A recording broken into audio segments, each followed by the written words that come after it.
Fala aí pessoal, tudo bem com vocês? Aqui quem fala é o professor Ronaldo. Na aula de hoje nós vamos falar sobre Roma. Vamos conhecer um pouquinho sobre a história dessa civilização fascinante. Depois de introdução, falaremos um pouquinho sobre esse conteúdo.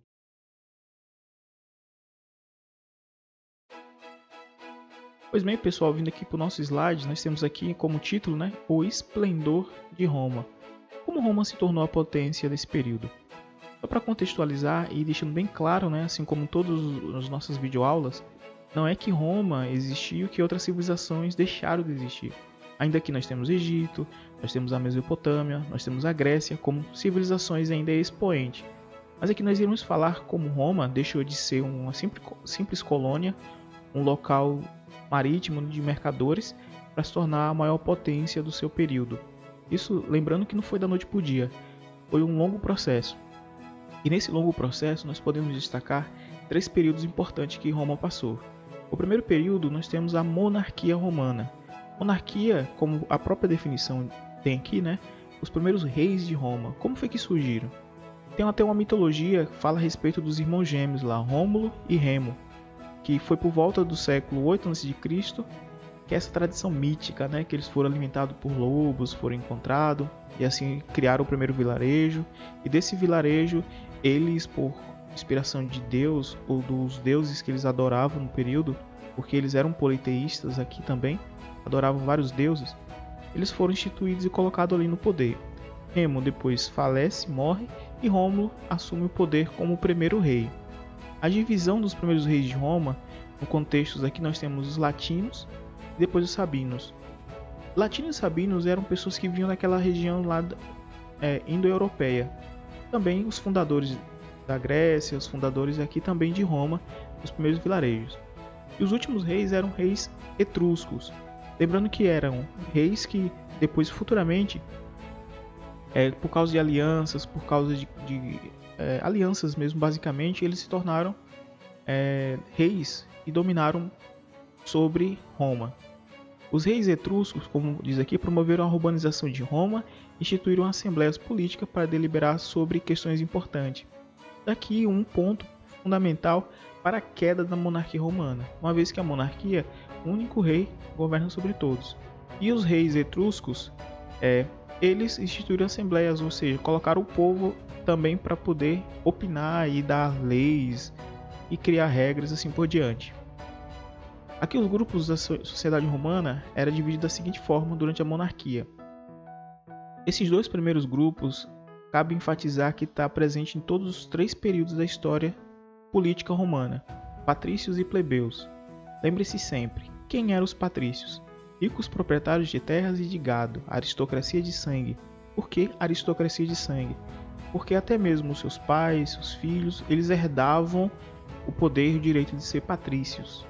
Então mesmo eles, assim que foram nascendo novos filhos eles eram patrícios.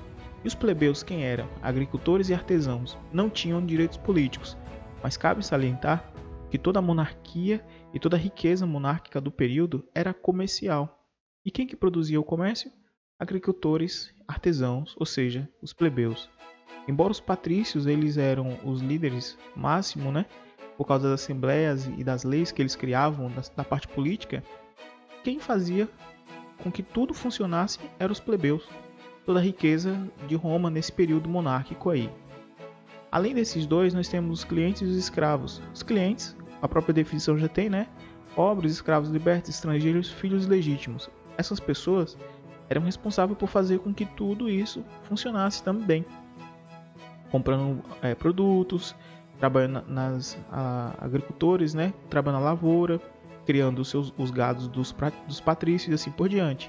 E os escravos, aqui um ponto importante, uma observação, é que os escravos desse período aqui não eram os escravos como nós pensamos. Normalmente os escravos aqui eram por causa de dívidas, não conseguiam pagar suas dívidas, então se tornavam escravos. Não como os negros que nós conhecemos durante a história da escravidão. Não era por causa de questão social, era mais por questões aqui em Roma, por questões de dívidas, tá bom? Então é um ponto aqui que a gente tem que deixar bem claro. Ou seja, esses 4 personagens são os personagens que compunham a monarquia. Lembrando que patrícios e plebeus é a chave para tudo isso que vai acontecer aqui para frente. A Península Itálica, como nós mencionamos, eles eram marítimos, né? Então aqui nós temos a expansão, como era mais ou menos composto nessa Península Itálica, hoje atualmente a Itália, né? A chamada Velha Bota. O próprio desenho já mostra um pouquinho. A República Romana, lembrando que, como nós vimos a monarquia, ela se deu à queda por causa dos etruscos. Eles colocaram, no caso, a figura dos plebeus também para participar da política. Com isso, se instituiu a Roma republicana, que quer dizer, tinha senados, magistratura e assembleia. A disputa entre patrícios e plebeus caracterizou a história republicana que eu já mencionei. Eles queriam mais poderes. Eles não podiam participar da política, não podiam mandar no país.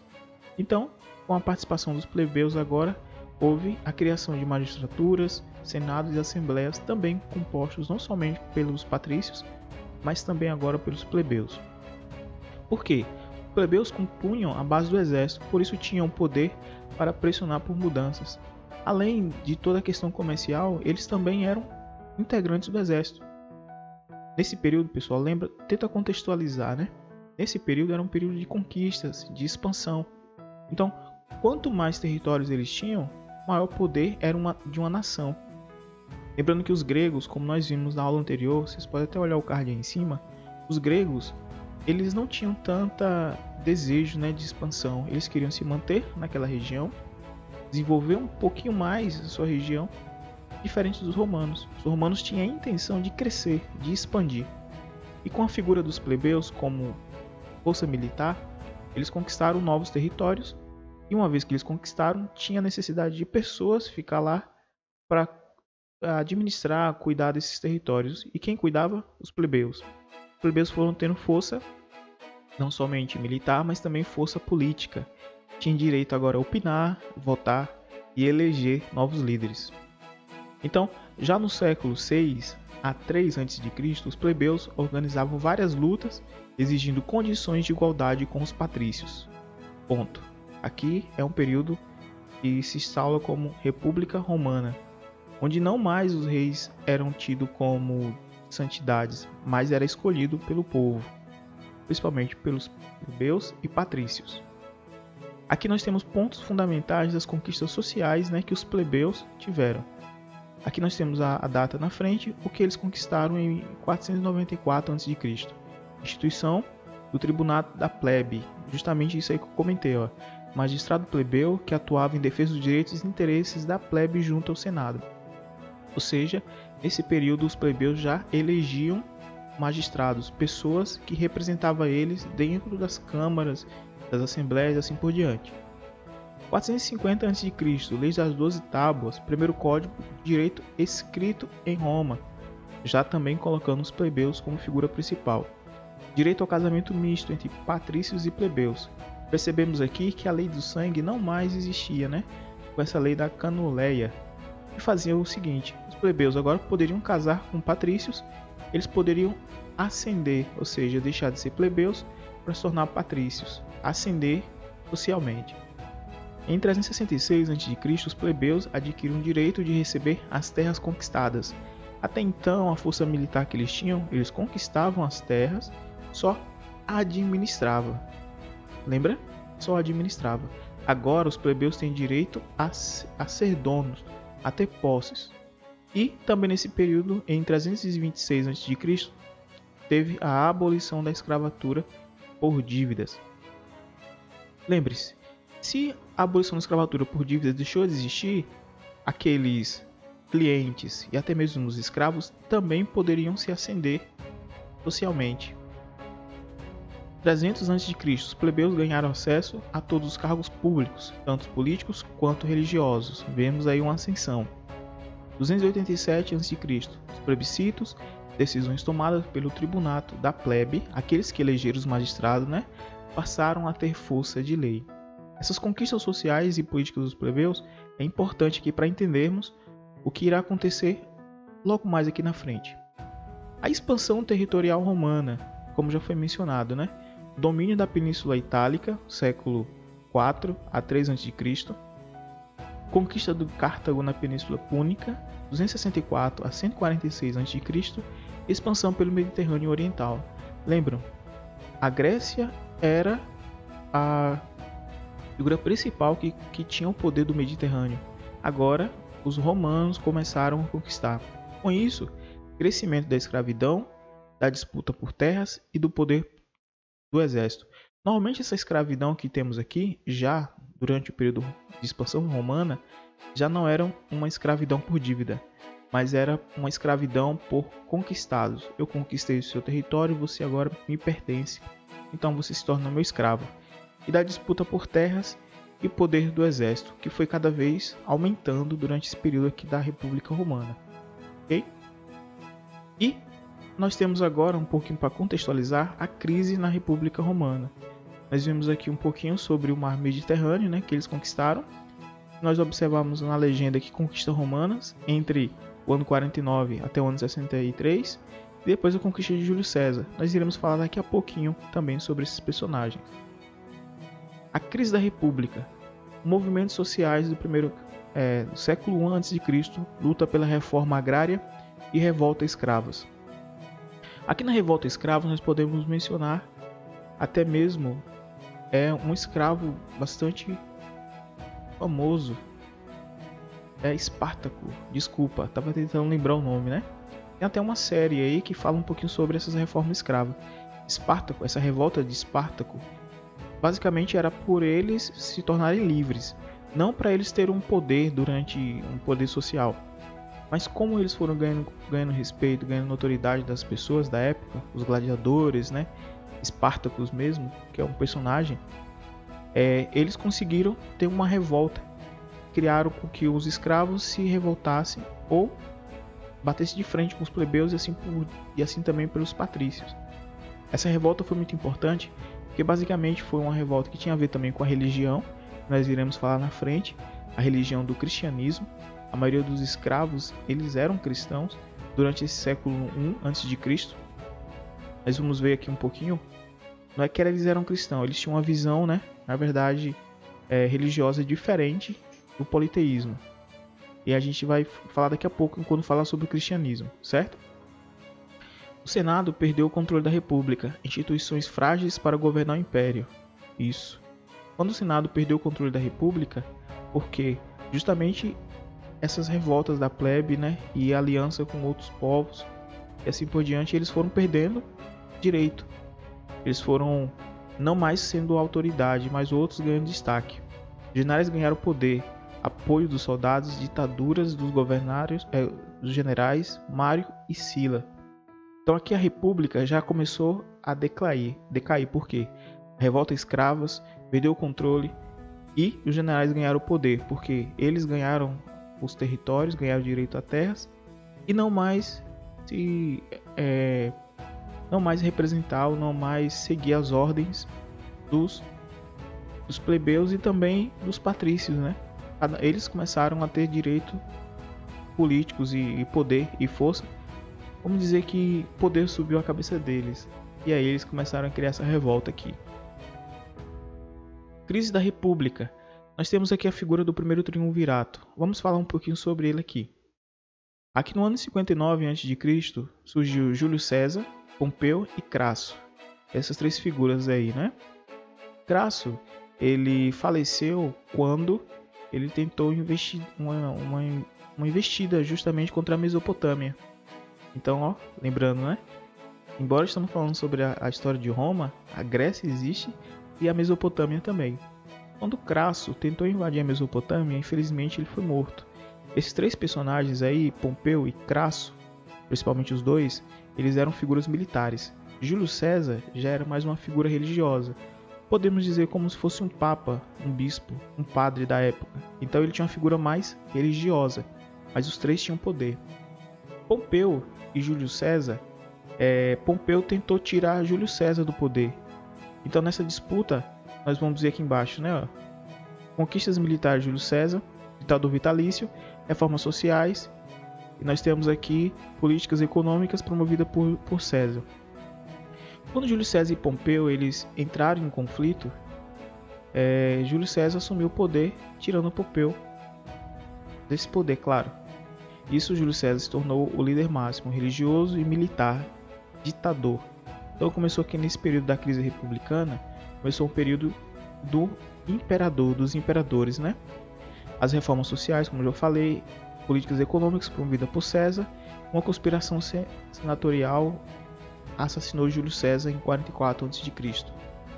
Então essa conspiração aqui foi porque Júlio César começou a criar essas reformas sociais, políticas e econômicas. O que quer dizer? Ele começou a dar mais poder ao povo, ao invés de somente eles se tornarem líder máximo. Isso num período, né, onde a Roma passava por bastante dificuldades, porque eles também eram conquistados por outros povos e tinham batalhas e assim por diante. Nós temos aqui o segundo triunvirato. Quando ocorreu? 43 a.C. Nós temos Marco Antônio, Lépido e Otávio. Lépido aqui era figura religiosa. Nós temos disputa pelo poder em Marco Antônio e Otávio, porque Lépido ele perdeu o poder aqui nesse período, né? Em 33 a.C., Otávio venceu a aliança entre Marco Antônio e Cleópatra, rainha do Egito. Então, nós temos aqui que Otávio se tornou o poderoso, o imperador. A república foi incapaz de governar um gigantesco território imperial e caiu em razão das próprias conquistas. Uma vez que aqueles soldados que foi mencionado, eles começaram a ganhar esse território, eles foram ficando por lá mesmo, muitos deles não retornando, enfraquecendo tanto Roma e enriquecendo outros territórios, criando seus próprios territórios e tal. Olha, percebam só, começou um pouquinho aí sobre a Idade Média, não é? Onde tinham seus reis concentrados em pequenas vilas e tinham suas terras. Não parece um pouquinho com a Idade Média? Justamente, esses pequenos grupos que foram formados pelos soldados se tornaram futuramente a Idade Média, o período dos reis, que nós vamos ver daqui a pouco. Monarquia. Daqui a pouco, assim, no próximo vídeo. O Alto Império, século a.C. ao século III d.C. Otávio tornou-se imperador de Roma em 27 a.C. Seu reinado marcou o início da chamada Pax Romana. Aqui é um detalhe, essa Pax Romana, ou Paz Romana, foi um dos motivos que durante esse período cresceu, mas também vai ser um motivo de queda do Império Romano. Por quê? Teve estabilização das fronteiras, aperfeiçoamento administrativo das províncias, crescimento das atividades comerciais, urbanização e construção de edifício público, tudo bonito, não é? Ampliação da cidadania romana e das elites províncias, imperadores passaram a concentrar o poder, indicavam todos os magistrados, comandavam o exército e os postos administrativos. Aparentemente são ótimas coisas, mas uma vez que isso foram acontecendo, também foi enfraquecendo o Império Romano. Por quê? Porque deu poder às pessoas, e as pessoas nesse período, elas estavam muitas vezes passando por dificuldades. E, uma vez que deu poder para elas, elas começaram a se autogovernar, não mais repondo seus bens, suas riquezas, seus impostos ao imperador. Aqui nós temos um pouco sobre a cultura romana. A religião, até então, era politeísta, influência dos cultos e deuses gregos e orientais, como nós vemos, né, a questão do panteão dos deuses gregos. Os romanos também pegaram essas identidades religiosas para eles. Arquitetura, nós temos aqui templos, estradas, pontes, termas e aquedutos, Arco do Triunfo, obelisco, teatros e anfiteatros.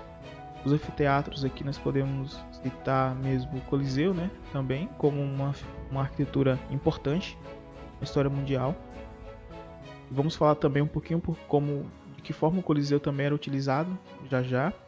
A literatura, eu sempre indico, pessoal, a todos vocês alunos, né, queridos, leia os clássicos. Então nós temos aqui Tito Livio, História de Roma, Virgílio, Eneida, Ovídio, Arte de Amar e Metamorfose.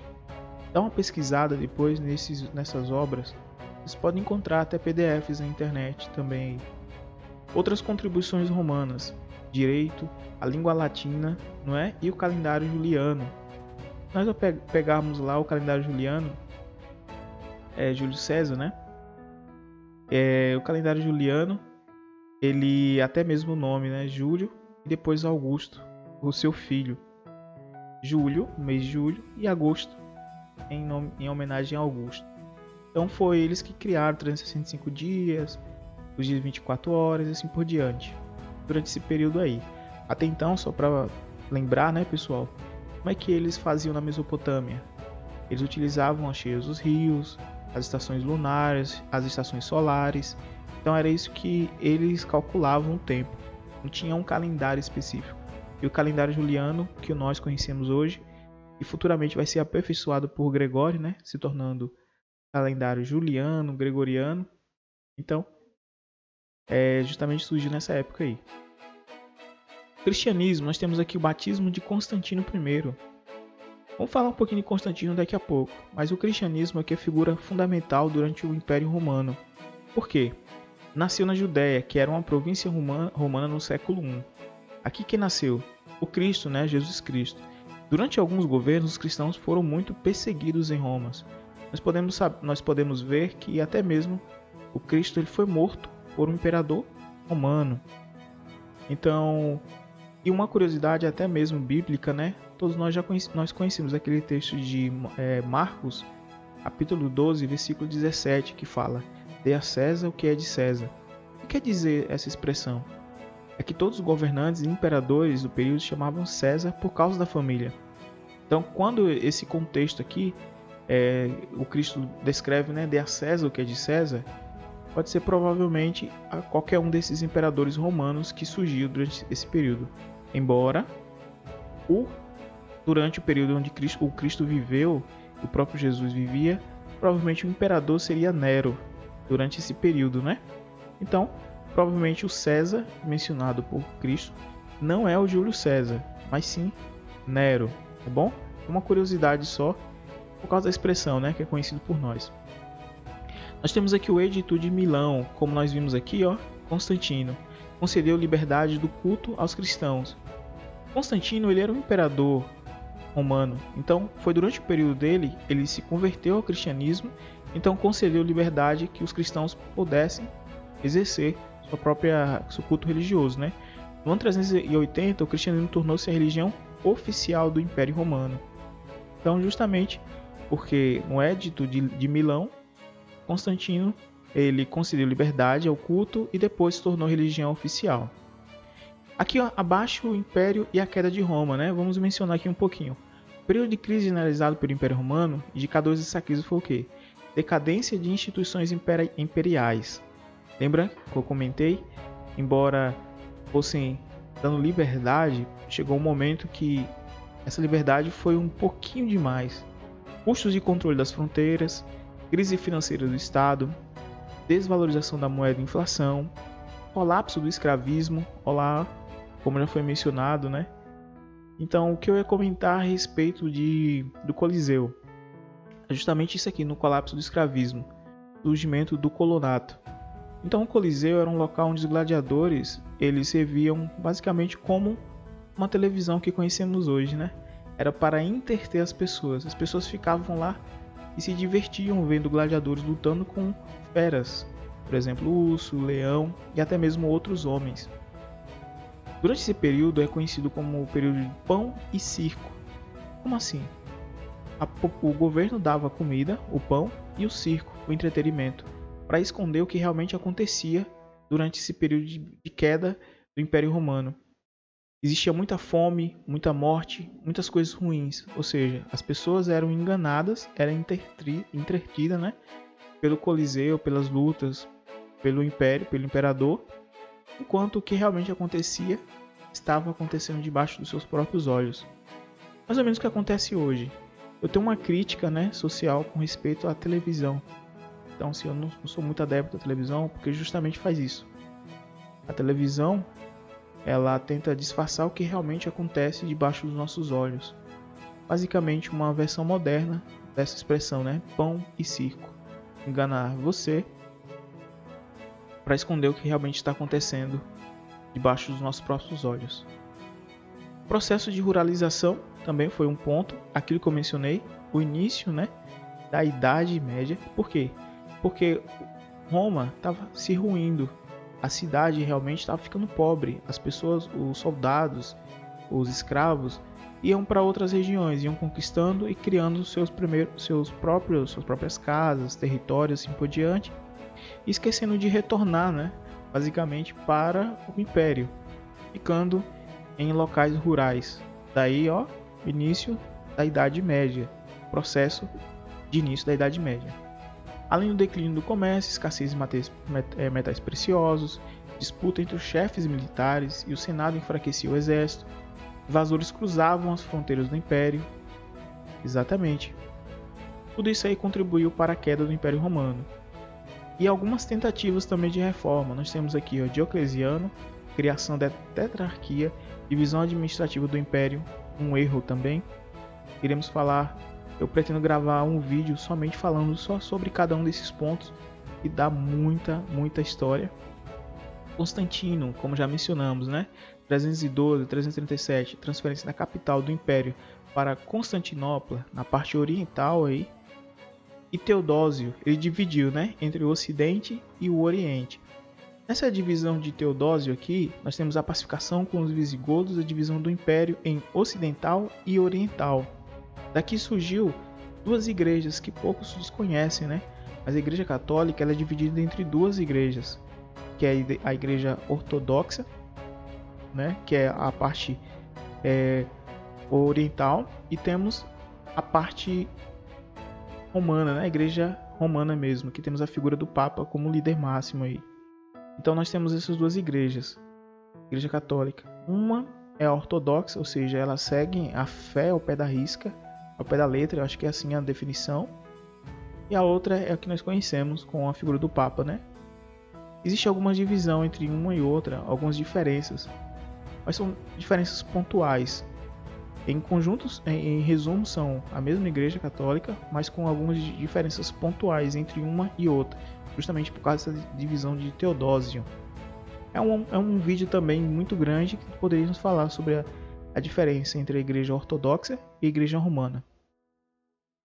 Pluralização, nós temos fragmentação e enfraquecimento, o Império Ocidental cai e tomada por povos germânicos. Olha aí, a ascensão de povos vindo do norte da Europa para conquistar essa região aí de Roma.